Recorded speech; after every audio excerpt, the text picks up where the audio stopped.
everybody. Welcome to Qué Golazo. We have a great episode today. We talk to Jim Curtin, MLS Coach of the Year, as he looks ahead to the playoffs with Philadelphia Union, the winners of the Supporters Shield. And we welcome my friend, my former co-host, Grant Wahl, to discuss American Prodigy, the Freddy Adu story, the new 7-part series from Blue Wire podcast. It's a loaded episode, and it begins right now.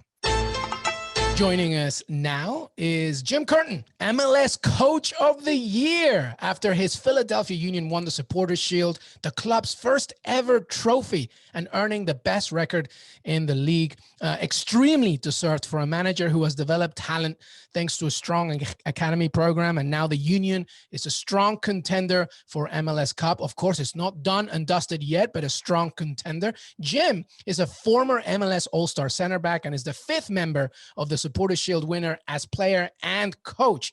He began his coaching career with the Union's Academy a decade ago before joining the senior team as assistant coach in 2012 and taking over the head job 2 years after that. Honestly, Jim and the Union are a classic example of patience and determination and a stubborn philosophy of, excuse me for saying this, trusting the process. So much to talk about. Jim, welcome to Qué Golazo, and honestly, congratulations. Thank you so much for having me, Luis. And again, you made me sound way more important than I actually am to this whole thing. I have to give so much credit to my staff and the coaches and the players for all the hard work that they put in this year to make it a successful season for the Union. Well, honestly, that's a classic Jim answer because you're so humble, but you really deserve, obviously, your team, the staff, the members, and we'll get into that, deserve a lot of credit, but this is well-deserved for you, Jim. So well done. Congratulations. Let me begin with this, Jim. When did you find out about the award? So it was actually funny because I was supposed to present some awards to our players, some individual accolades that they received. Andre Blake, for example, was getting goalkeeper of the year. A couple others were named to the best 11 team, which hasn't been released yet. So again, I was kind of almost set up by my own staff, by my own support staff over here, where they had me introduce those guys. I was mic'd up and they had video cameras in there. And then after I was done speaking, Alejandro Bedoya stood up, and I knew something was going on. And he started to speak, and he introduced me as the head coach of the year. So it was again, like you said, it was a humbling moment. Gosh, to be named just by the name of the award, the Ziggy Schmidt Coach of the Year award, something that means a lot to me. Ziggy's a guy that I learned so much from as a coach and as a player. And to be even mentioned in the names of Oscar Pareja and Greg Vanney this season, and some of the work Peter Ramiz does, and Caleb Porter, and all the great coaches, Gio Savarese this year. It could have gone to so many different guys who had such great seasons and dealt with so much different adversity. But they kind of sprung it on me. I'm not good with dealing with surprises. So they put me on the spot a little bit. I kept it together, didn't get too emotional, but I was really honored, and it just shows the growth of this club and the work that so many people put in. And like you mentioned, we're still not done yet. We still have a lot of work to do here in the playoffs. Yeah, absolutely. And we're going to talk about, obviously, the playoffs and obviously just what it's taken to get here. Obviously not done, but a lot to celebrate. But let's talk about your season. Because honestly, not just easy on anyone. It just hasn't been. 2020, obviously, we know it has come with so many challenges. How has it been, Jim, for you during these times? How has it been? How's 2020 been? It's been incredibly unique in all aspects. From the soccer side, from my kids' school, there's just so many things you have to adapt to and adjust to. But I think as a coach, it's been a really great way to learn, because I think we've all have found different ways to make things work. I think this is an example, right?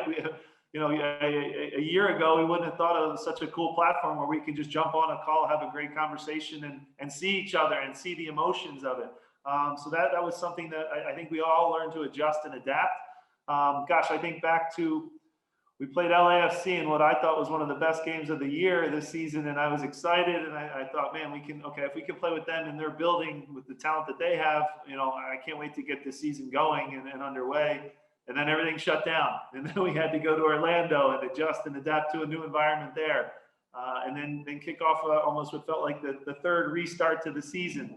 And all along, you're trying to find new ways to connect with your players, keep them together, still find ways for them to grow and improve through film and different ways to reach out to them. We had individual training, then small group training, and then we're allowed to finally get back at it and do the thing that we love. So a lot of highs and lows, a lot of adversity, but I think it's made us all stronger as a country. And I think we've all, not to be cheesy, but found it that, in the hardest moments, the biggest thing and the most important thing is your family. And look, the Philadelphia Union is my second family. Of course, my real family comes first, but I do believe that even, pro sports aside, I think everybody now has such a stronger appreciation of family and being away from loved ones during this unique pandemic that we've gone through. So you always try to look for the positives, and that's one that I think we've all really grown to improve, and just that connection and always reaching out and doing maybe more and valuing time more with your loved ones. So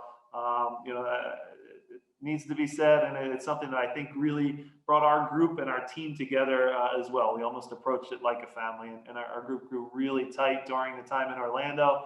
And then just this locker room, I can't say enough about just how well Ali Bedoya, gets my messages across to these guys and keeps the old ones and the young ones all going in the same direction, which is not an easy task. Not an easy task. And also, we will talk about this family in a second, because it's been a family that's been cultivating, right? But let's talk about for a second, you entering the playoffs, the top seed, and an added addition, an added bonus is home advantage for the duration of the playoffs. How do you feel heading into the postseason? We feel good. Look, we have we're a very good home team this year. We didn't lose a game at home, so we have that comfort level. But we also, maybe never had we were never really the team everybody was kind of gunning for. We maybe snuck up on some teams during the course of the season, where now we'll have that X on our back where when teams come to play us, they're going to come to take us out. So there's a new dynamic to that.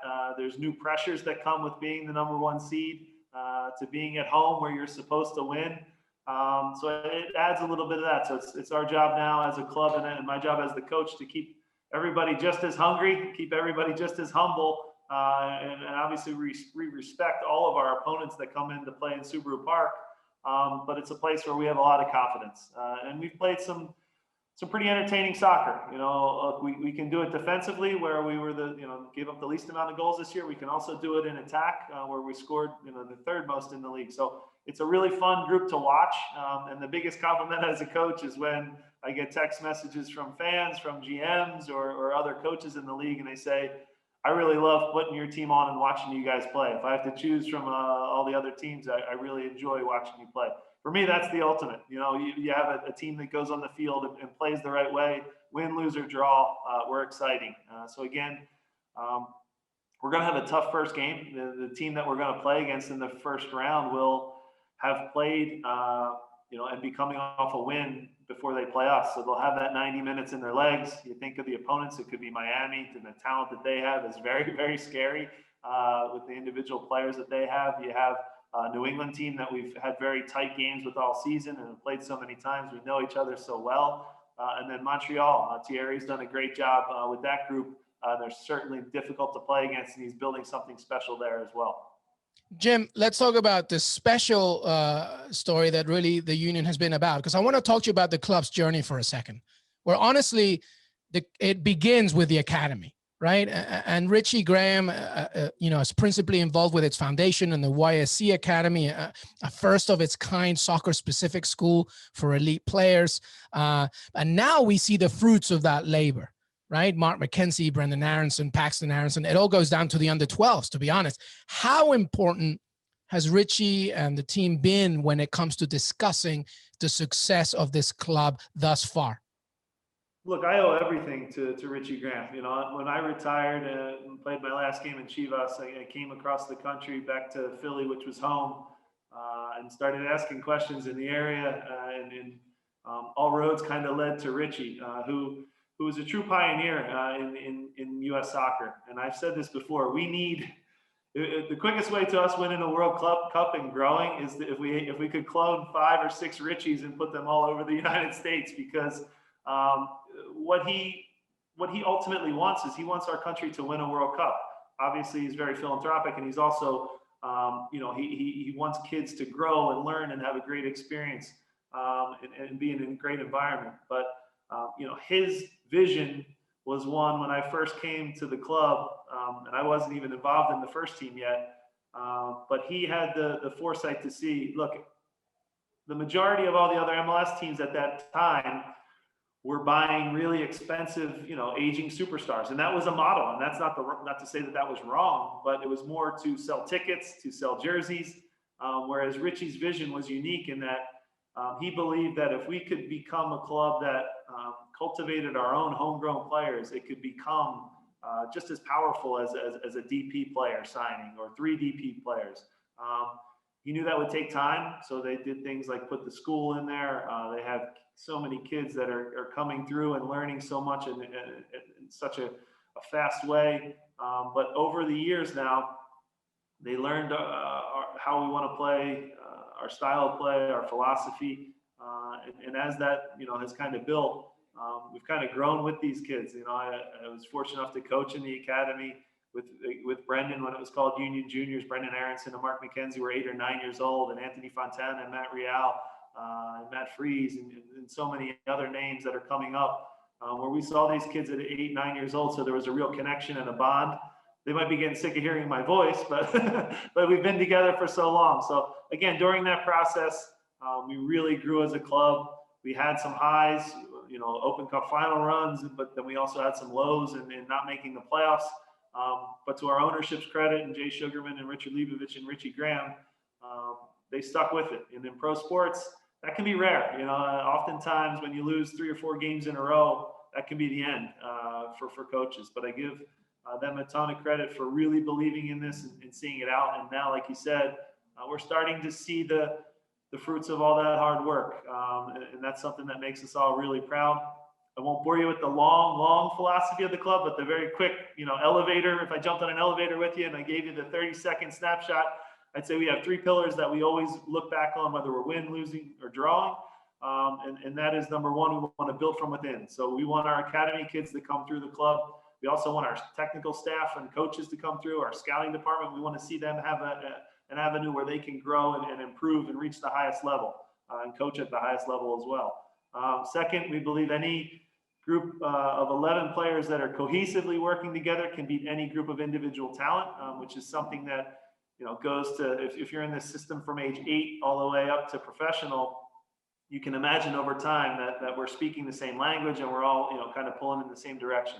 And then lastly is innovation. We have to find unique ways to scout talent, to go into different countries that maybe aren't as tapped in the world of soccer as here. The uniqueness of our school and the job that they do there, the education that these kids are getting, even the ones that don't turn pro are going on to do big things in the world at universities and beyond. So there's a lot of little different things, but those 3 pillars are kind of what we always fall back on and ask ourselves, are we doing these good? And right now, I would say we don't have all the answers. We're not perfect yet, but we're certainly moving things in the right direction. Man, Jim, if there was a soccer Shark Tank, like, you could go on it right now. I want to focus on the 3rd pillar, innovation, because that also translates itself into, making it a profitable business, right? With the likes of Brendan Aronson heading to Salzburg, managed by your friend Jesse Marsh, of course. Yeah. How important is it that the club and the league, to be honest, remain a place where Europe can also see it as a market? It's everything. Look, I know everybody wants to snap our fingers and have MLS be the #1 league in the world, but the reality is things don't work like that. You have to have a time and a period where maybe we are a selling league. I don't know how long that has to be, but I think that's important. So now when you sell a Brendan Aronson to Salzburg, the money that we get back in, we can invest back in the academy. We can invest back into innovative initiatives that we have here at the club to move it forward. So a lot more eyes are on our games. I have to say, it's grown. MLS has grown more than I ever thought it would in my life. It's become a league where I have friends in Europe that it's on TV over there, and they're watching very closely of all the games. So, and we have good young talent. It needs to be said too. American players, we have good young players here from America, from South America that are coming in their prime and recognizing that it can be a big stepping stone and moving on. Ultimately, do I believe it will be a top league in the world? I do. I really think that that's coming sooner rather than later. But for what we are right now, I think this is the perfect next step, in this league's growth. So that innovation piece and being able to accept what we are and kind of adjust and be progressive too, and think of new ideas and find new ways to grow talent and improve talent in this country, I think is really important. So now when we turn on our national team yesterday and you look out there and you go, gosh, Juventus, we got a kid at Barcelona, two kids at Barcelona out on the field. Again, these are big steps. Chelsea, again, it's a big move forward for our league. It's a big move forward for all the young academies in our country. And you're starting to see some real improvement. And I know everyone hates the word patience, but patience can be a good thing if your end goal is to ultimately look at maybe 2026 and say, let's really go after the World Cup then. I know people are going to say I'm crazy again, but I don't care. That's kind of has to be our dream and our belief. No, I don't think it's crazy at all. 2026 is definitely a target. Jim, let me ask you finally, because you mentioned about obviously the relationship between not just, MLS players, but also Americans who are based in Europe, right? So when you're looking at the national team and, there's maybe talk of having a December camp where Greg Berhalter will have domestic-based players, Liga MX-based Americans, etc. How important is that that mix, that chemistry, making sure that it's not just about the nucleus of one, but also like so many in order to really generate the success of the U.S.? That's the greatest challenge, and I don't envy Greg in that, because now in such a unique time, it's hard to get all of them together at the same time. And we all know in sports how important it is to know each other well. Your biggest question is how often will they all get to play together, and really how many games will we get to really decide what the best group is? And it's not necessarily the most talented group. It's the group that complements each other the best, So again, that's going to be the hardest thing, I think, for our national team. I think Greg has a difficult job, but he's he's one of the smartest people and tacticians I've ever been around. So he's a guy that will he'll get it right and get it figured out. I do wish they had more camps and more time. And I do think there needs to be a bit of a shift in the mindset of, the soccer, I'll just say the soccer mentality in the United States is if you're in Europe, it's 100 times better. If you're playing in MLS, it's garbage.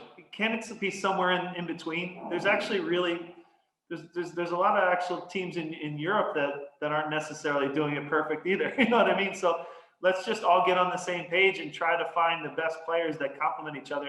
And let's really be a little more positive in the way that we talk about them. And it's not if a 16 or 17-year-old kid gets his first cap and maybe has a bad pass or two and makes a mistake, he shouldn't be dead to the, I know it's getting a little more cutthroat now as it should, and we all want to push it forward, but I would preach a little bit of more of let's really get them all on the same page, and let's get the best kids and let's get them out there regardless of what league they play in, and be a little more open-minded to good MLS players, to good European players, to good players in Liga MX. There's so much talent that we have to choose from, and I think only time will tell us what that best group is to put on the field. Yeah, reshifting the narrative is very important. And I think another part as well is we need more American coaches in Europe as well to continue to tell that story, right? That's another important part, do you think? Absolutely. I think it's important, as the game grows and we put so many good young players in Europe, I think it will open more windows and more pathways. For example, a guy like Jesse Marsh, who's a close friend, what he's doing over there, he's a pioneer. He's blazing a new kind of trail, and he's gaining respect for the American coach as well. So again, we're all in this together. I think ultimately, I know Twitter and I know that the social media areas, we can be all harsh on each other and kind of poke holes in everybody's different ideas and philosophy. But the more we can kind of see it from others' perspective and say, this is the game we all love, and it's the game that speaks kind of one language as it is. So let's get on the same page with it. Let's support each other. There's still going to be accountability, certainly. I'm not saying that naturally happens no matter what. But there's good American coaches in MLS. There's incredible foreign coaches in MLS now. And again, I think ultimately, if everybody is on the same page, get that 10% on Twitter that are just crazy and going to be negative and not happy no matter what, and just ignore their voices and be a little more positive and recognize that there's a lot of good things going on in the United States with soccer. You're a glass half full person, Jim, just like me. I absolutely love it. Jim Curtin, Philadelphia Union, MLS Coach of the Year. He looks ahead to the playoffs as the top seed. Jim, congratulations. Thank you so much for joining us, and the best in the postseason, my friend. Thanks so much for having me. This was awesome, and keep up the great work. Hey, everybody. Welcome back to Qué Golazo. It is an absolute pleasure. And I don't say that often. And well, maybe I do, but I lie. But today I'm telling the truth. It's an absolute pleasure to welcome my friend, my former co-host at Sports Illustrated, Grant Wahl, one of the most important and recognizable faces in American soccer. And I'm not just saying that because I'm his friend. That is just a fact. More than 23 years at Sports Illustrated. He has a podcast, Football, with Grant Wahl. He's a writer, contributor, and as we speak, his brand new series with Blue Wire Pods, American Prodigy, the Freddy Adu story, begins as we speak, November 17th. It's a 7-part series all about the story of Freddy Adu and so much more. Grant is here to talk about it. Grant, GW, how are you, buddy? I'm good. It's good to see you, my friend. I know. It's great to see you. It's a bit weird because we used to co-host a show together, and now it's like, you know, the other way around. And then I go on your show, you go on mine. But hey, the world keeps spinning. Grant, listen, obviously there's so much that me and you can talk about for days and days, but today is about American Prodigy. What an incredible project. Already heard the first episode. Why don't you tell us, first of all, what the show, the series is all about? Yeah, I mean, this is a story I've been wanting to tell for a really long time, for several years now, and just hadn't had the time to put it together. And I viewed this as something like an ESPN 30 for 30. I always wondered why they didn't do one on the Freddy Adu story, because this was about as big as it's ever gotten in American soccer, in that you had a player who signed and became a professional at the age of 14 in 2004 with MLS, was the highest paid player on his team, one of the highest paid players in the league. He was doing TV ads with Pele. He was the focus of MLS's national ad campaign. And Freddy Adu was so big at that moment that MLS did everything they could to try and promote the heck out of him. And they got a lot of people to pay attention. And it was kind of crazy. I mean, I remember Phil Knight, the CEO of Nike, told me that he thought Freddie could be bigger for his sport than LeBron James was for his, than Tiger Woods, than Michael Jordan were for theirs. Those are like the titans of Nike. And then Phil Knight was like, oh, I hope I don't put any pressure on him. Well, you just kind of did, my man. Like, it was just absolutely incredible in those days. And I had covered LeBron James in our first Sports Illustrated cover story just a year earlier, before those Freddy Adu stories started. And so I've always been fascinated about why some phenoms make it, like LeBron, who's actually exceeded expectations, and some phenoms don't make it, like Freddie. And so I was able to tell this story about Freddy Adu, interviewing Freddie himself, but also 24 other people who've been part of his story. Yeah, absolutely. And one thing about this pod, this series, at least from the very beginning of what I'm seeing, what I'm hearing, Grant, is that this is also about, and you also, brought it up as you were explaining, but it's also about our cultural obsession with what it means to be a young star, right? It's funny because obviously, like you mentioned, you were just reporting on LeBron James, high school LeBron James, and then a year later comes Freddy Adu. And it's a combination of what we expect of these incredible athletes, what the reality is, and then what eventually happens. And I feel that, do you think that that's a major part of your series as well, trying to figure out who are we as well when it comes to the Freddy Adu story? Oh yeah, it's a huge part of this story is, why are we so obsessed with the idea of young athletic genius, the potential for it? Because maybe this goes back to like Mozart, just like, genius at a very young age is something that, even outside of sports, we're fascinated by. And I do think this stretch of time in the early 2000s, we really seemed to get into this because that's not long after Tiger Woods. It's LeBron, it's Freddy Adu, it's Michelle Wie in golf. There's a few tennis stars that probably would fit that description.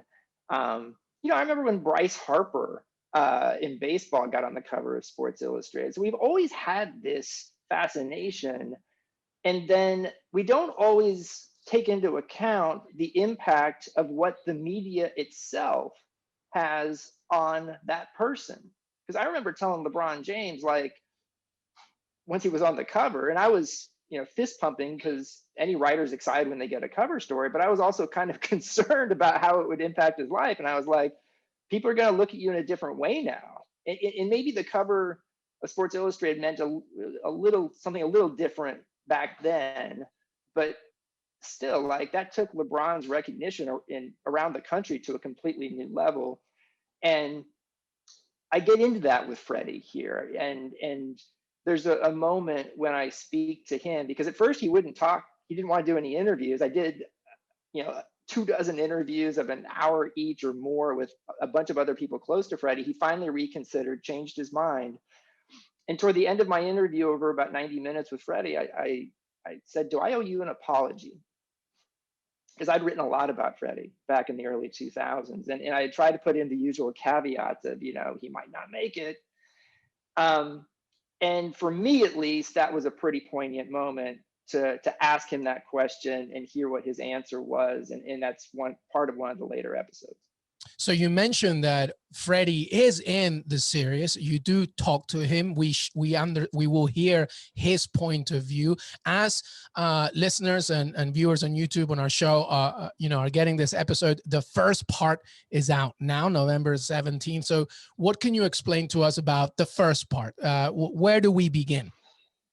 The first episode is called "The Legend of Freddy Adu," and it really puts listeners in the position I was in as a journalist looking for stories back in 2003 and starting to hear about this 13-year-old sensation, urban legend almost, who had been born in Ghana, and his family won an immigration lottery and was able to come to the United States and move to the DC area, not connected in any way to Freddie's soccer, just his family won the immigration lottery, which is an incredible story, kind of like the American dream.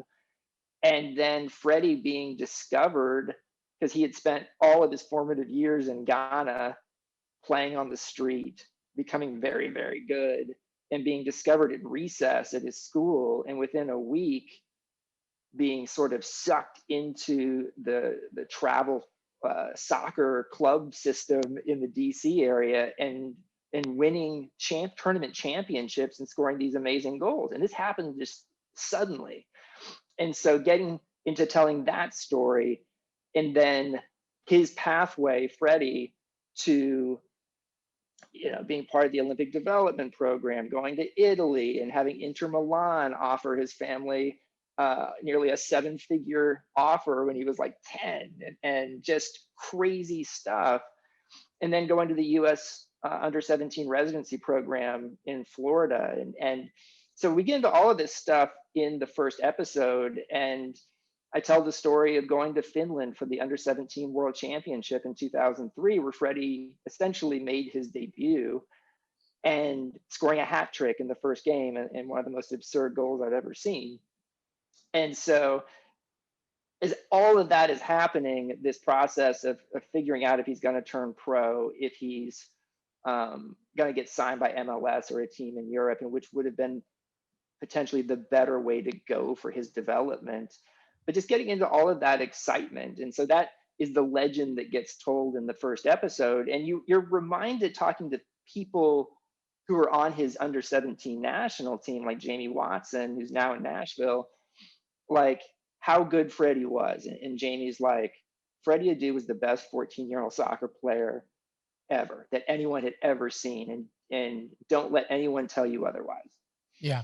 There's something interesting as you're talking, 2 points actually. The first one is, like, as we discuss Freddy Adu and the series comes out and we talk about his journey, I feel like a big part of this narrative is also, and I can really relate to this, is also like America is so in love with nostalgia, and it's so in love with the American dream, whatever that may mean now.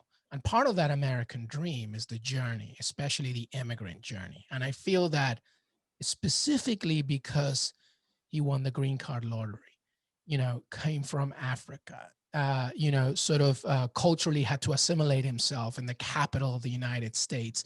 And suddenly at 14, a non-white kid, a black kid, just suddenly rising. And there's so many parts of that narrative that people just want to fall in love with.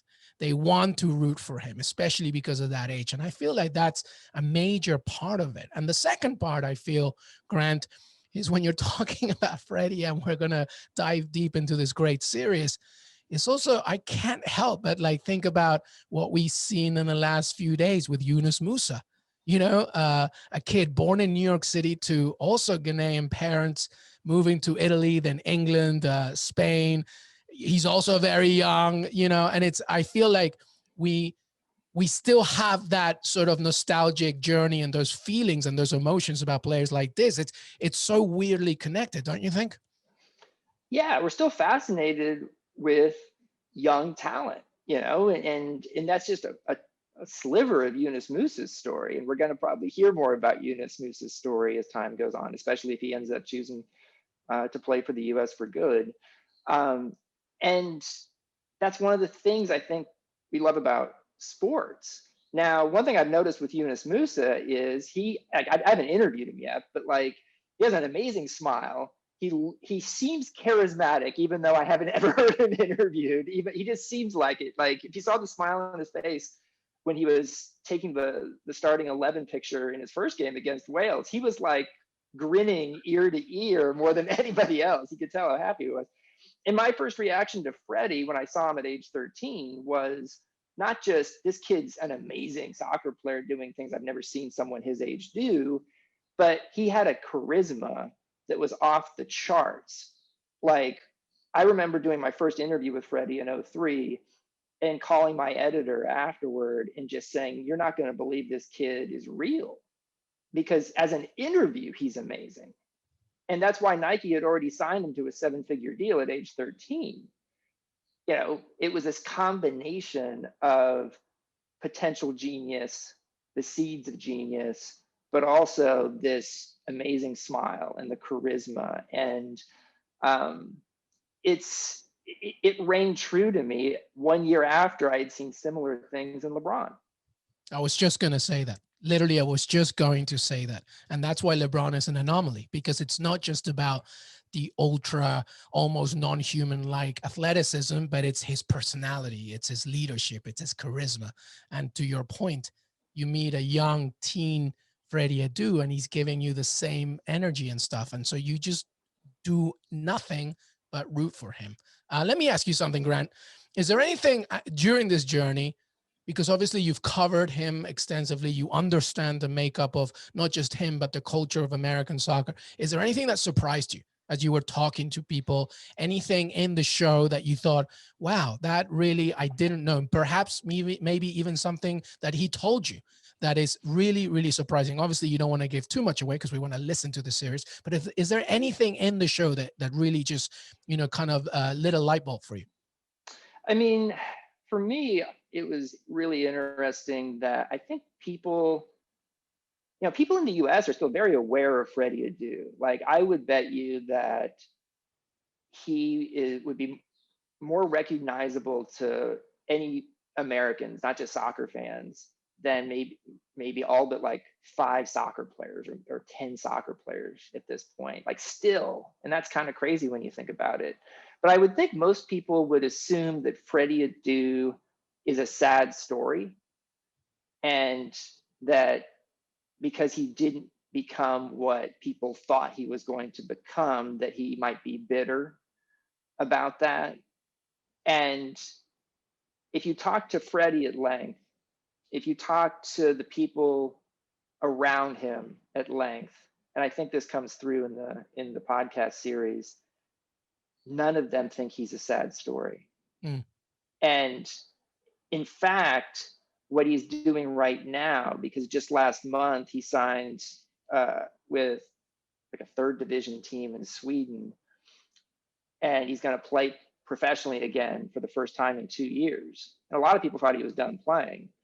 And at this point, it's not about getting back to the national team. It's about playing to play a game he loves again. And being happy.